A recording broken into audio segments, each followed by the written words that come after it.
Hey everyone, welcome back to the channel. Today we're diving into a topic that sounds straight out of a sci-fi movie. Autonomous Soldiers by Rand Triple Research and Development. Are they just a futuristic fantasy, or is this the near future of military technology? Let's unpack this. Imagine this, a battlefield where the front lines are manned not by human soldiers, but by humanoid robots. These aren't your typical drones flying overhead, these are ground units, looking and moving almost like humans, controlled from a safe distance by operators using advanced interfaces. Sounds like something from a movie, right?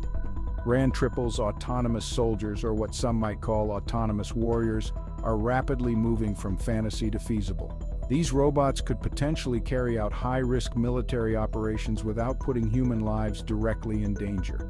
The tech isn't just about robots taking commands, but being equipped with AI that allows them to make real-time decisions. Now let's talk about how they're controlled. Just like drones, these robotic soldiers can be operated remotely using joysticks, VR headsets, or even through motion capture suits.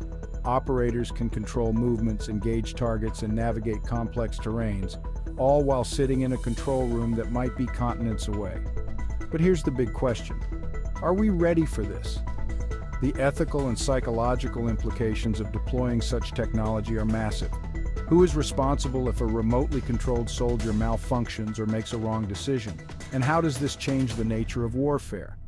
As exciting as this technology might sound, it also opens up a host of new strategic, ethical, and operational questions.